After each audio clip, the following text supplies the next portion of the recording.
This is the first of many videos that'll be talking about the New King James. This one is about my personal journey from faith to doubt. Hi, I'm David Daniels from Chick Publications. Proverbs 27:7 says, "The full soul loatheth an honeycomb, but to the hungry soul every bitter thing is sweet." That is so true. I failed my first semester of Bible college. I've told you guys before. That summer I went to Mexico to study intensive Spanish and didn't meet a single Christian. During that time, prayer, Bible reading, and learning intensive Spanish, I started to come to a conclusion. I needed to go back to the Bible college I was scared of, take the classes I was afraid of, and I needed to listen to my professors. I took that a little far. When my professors told me that the New American Standard wasn't good enough and you needed to go back to the 1901 American Standard Westcott and Hort Bible, I did. And I became like a Bible answer man. It's amazing. I used the notes and the text and everything, and I already knew what my teachers and the Sunday school teachers were going to say before they even said it. You have no idea how much this really has impacted the world. And you know what? My faith was dry. When I started to be confronted with the idea, does God like me?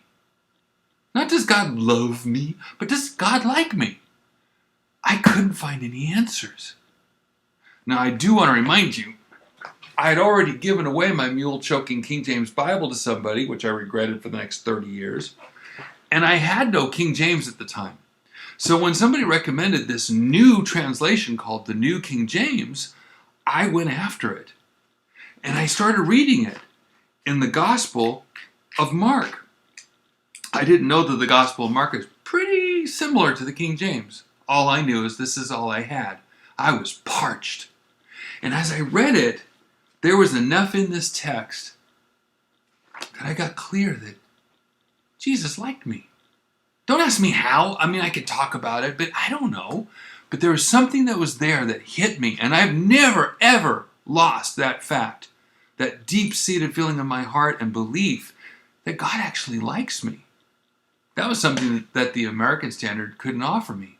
So, of course, I had to get the New King James whole Bible and start going into that. But as you notice, there's these footnotes that say NU and M and all that stuff.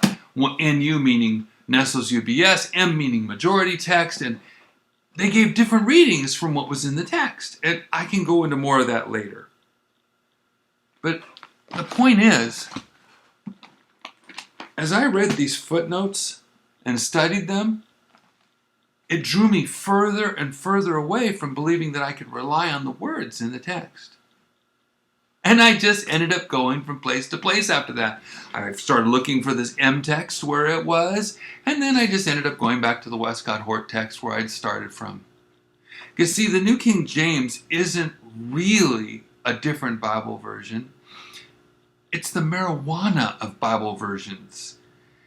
It gives you a little what you want. You got some enthusiasm at first, but if you really pay attention, it will pull away that faith that you once had. And it'll make you desirous of harder things. Whether going to the majority text against the King James or going to the Alexandrian text against the King James, it doesn't matter. It's like marijuana. It's like a drug. You get a little bit of it and it never satisfies. All these years later, brothers and sisters, I've got a King James Bible and I can fully rely on this. I used to have a little sign in my Bible college on my desk that says you can't break God's promises by leaning on them. Well, I can lean on every word of this Bible, and I know it's not going to break. That's where my faith is, not my doubt like in Westcott and Hort or even in the New King James. I'll have a lot more to say in the future. God bless you and have a wonderful day.